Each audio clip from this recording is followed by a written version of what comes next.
आणि आजच्या सभेपूर्वी काल सर्वपक्षीय गटनेत्यांची बैठक, पदाधिकाऱ्यांची बैठक महापौरांच्या अध्यक्षतेखाली जेव्हा संपन्न झाली, त्या बैठकीतच असं ठरलं होतं की आजची जी महासभा आहे त्या महासभेवरती सर्वप्रथम प्रश्न उत्तरं घेतली जातील, नंतर लक्षवेधी घेतली जाईल आणि त्याच्यानंतर विषयपत्रिका घेतली जाईल आणि आजचा दिवस पूर्ण नाही झाला तर सभा अजून एक दिवसही वाढवून दिला जाईल. त्याचप्रमाणे महापौराने आज सुरुवातीलाच हे सर्व जाहीर केलं आणि त्याप्रमाणे सभा सुरू झाली. प्रश्न उत्तराचे काही विषय थोडे पेंडिंग असल्यामुळे आम्ही पहिली लक्षवेधीला प्रारंभ केला आणि जी काय गावदेवी मार्केटमध्ये जी काय दुर्घटना घडली आणि 2 जण आमचे कर्मचारी जिथे शहीद झाले, त्या कर्मचाऱ्यांच्या बाबतीत तसंच त्या विषयाच्या बाबतीत एकूण 5 जणांच्या एकाच विषयाच्या लक्षवेधी होत्या, त्या एकत्र केल्या. त्या संदर्भात जवळजवळ 40 नगरसेवकांनी, सन्मान्य नगरसेवकांनी ह्यात सहभाग घेतला, त्यांनी चर्चा केली आणि सकाळी 11:30 वाजल्यापासून ते आता संध्याकाळी 7:30 वाजेपर्यंत ह्या लक्षवेधीवरती, ह्या गंभीर विषयावरती सर्व नगरसेवकांनी चर्चा केली आणि त्या चर्चेमध्ये फायर ऑडिट संदर्भात, स्ट्रक्चर ऑडिट संदर्भात, उपाययोजनेसंदर्भात, महापालिका प्रशासनाने काय काय ह्या संदर्भात कामकाज केलेलं आहे, कोणत्या पद्धतीने उपाययोजना केलेली आहे, ह्या सर्व संदर्भात सर्व नगरसेवकांनी त्या ठिकाणी आपलं मत व्यक्त केलं आणि एकदम पॉझिटिव्ह सकारात्मक चर्चा झाली. आजची सभा ही बरेच दिवसांनी शांततेत पार पडली आणि ह्याचं सर्व श्रेय ठाण्याच्या महापौर सर्व शर्मिला पिंपळकर यांना जातं, कारण त्यांनी काल त्यांची भूमिका घेतली होती की सर्व सदस्यांना बोलायचं आहे पण तो क्रम ठरवून घ्या. आणि तुम्हाला आश्चर्य वाटेल की लक्षवेधीवरती पण चर्चा करताना सर्व पक्षाच्या नगरसेवकांचा क्रम त्यांनी सभा सुरू होण्यापूर्वीच मागितला. शिवसेनेचे असतील, भारतीय जनता पार्टीचे आहेत, राष्ट्रवादीचे आहेत, सर्व पक्षाचे लोक त्यांचा क्रम मागितला आणि त्या पद्धतीने सचिव वरतून नाव पुकारत होते आणि आमचे सदस्य सन्मान्य नगरसेवक त्या ठिकाणी आपलं भाष्य करत होते. अशीच जर प्रथा आणि परंपरा जर सुरू राहिली तर मला वाटत नाही यापुढीलच्या कोणत्याही सभेमध्ये गदारोळ होईल.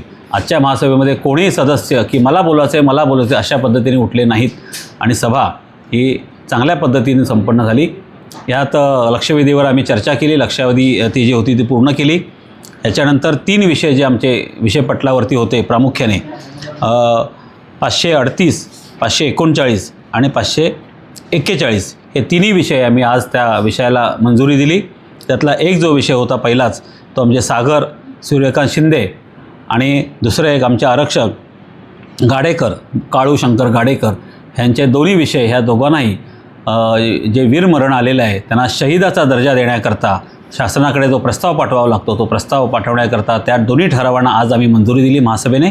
दुसरा विषय होता माननीय उपमुख्यमंत्री अजितदादा पवार यांच्या विमान अपघातात जे शहीद झाले होते, त्यांच्याबरोबर त्यांच्या अंगरक्षक होते, ते आपल्या दिव्यातले ठाण्यातले रहिवासी होते शिंदे म्हणून, नंदकुमार शिंदे यांनाही ह्या ठिकाणी त्यांच्या कुटुंबियांना, म्हणजे त्यांची पत्नी यांना किंवा त्यांच्या कुटुंबियांना ठाणे महापालिकेच्या सेवात समाविष्ट करून घेण्यासंदर्भातला एक जो काय सिंपत्ती आणि एक सहानुभूतीचा जो विषय होता तोही आम्ही 541 हा विषयही आम्ही आज मंजूर केला. ह्या तिन्ही विषयाचं गांभीर्य लक्षात घेऊन प्रशासनाने ते विषय पटलावर आणले होते. माननीय उपमुख्यमंत्री साहेब एकनाथ शिंदे साहेब यांनी आम्हाला कालच तशा सूचना म्हणण्यापेक्षा आदेश दिले होते की हे तिन्ही विषय तत्काळ मंजूर करा. त्याच्यामुळे विषयपत्रिका जरी सुरू झाली नव्हती आज तरी हे तिन्ही विषय आम्ही आज सर्वसाधारण सभेत सर्वानुमते मंजूर केले आणि प्रशासनाला तशी विनंती केलेली आहे की इतिवृत्तांची वाट न पाहता हे पुढील प्रक्रिया तात्काळ करण्यात यावी आणि अशा पद्धतीने हे 3 विषय मंजूर केलेले आहेत. लक्षवेधीवर चर्चा झाली. सभागृहातलं वातावरण एकदम आनंदी होतं.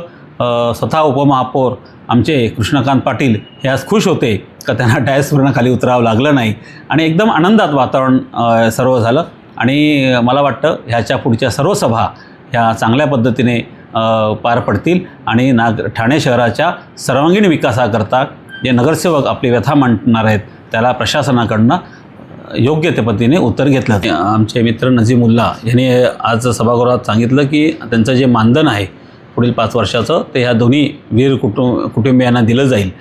तर नगरसेवकांमध्ये ही चर्चा झाली, शिवसेनेच्या नगरसेवकांमध्ये ही चर्चा झाली आणि आम्ही आज त्या ठिकाणी जाहीर केलं की ज्या नगरसेवकांना की जे आपले सदस्य आहेत त्यांना आपलं मानधन द्यायची इच्छा असेल त्यांनी तसं लेखी पत्र महापालिका आयुक्त महापौरांना आणि कॅफोना द्यावं, म्हणजे त्या पद्धतींची पुढची प्रक्रिया केली जाईल. कारण का ती प्रक्रिया करणं गरजेचं असतं, त्याच्याशिवाय ते मानधन डायरेक्ट त्यांच्याकडे जात नाही. तर ते आज तशी आम्ही सूचना सर्व नगरसेवकांना केलेली आहे आणि त्या पद्धतीची प्रक्रिया जसे पत्र प्राप्त होतील त्याप्रमाणे आम्ही ते त्या सर्व त्या वीर कुटुंबांना देणार आहोत. मीना सोनके यांनी देखील एक शिक्षणाचा मुद्दा उपस्थित केला की त्या मुलीचं शिक्षण महानगरपालिकेकडून करण्यात यावं. हे बघा, ती जी सागर, आमचा जो स्थानक अधिकारी आहे फायरमन सागर शिंदे, ह्याला जे वीरमरण आलेलं आहे त्याची मुलगी 3 महिन्याची आहे. आम्ही त्यांच्या घरी गेलो होतो, त्यांची आई भेटली, त्यांच्या पत्नी भेटल्या. अत्यंत दुःखात ते कुटुंबीय आहे. त्याच्यामुळे त्यांच्या शिक्षणाचा प्रश्न आहे, परंतु ज्यावेळेला आम्ही शहीदाचा दर्जा देतो त्या शहीदाच्या दर्जामध्ये त्यांचं सानुग्रह अनुदान आलं, त्या कुटुंबाचं पालनपोषण आलं, त्या कुटुंबाच्या ते जी लहान त्यांची बेबी आहे तिथं शिक्षणाचा खर्च आला.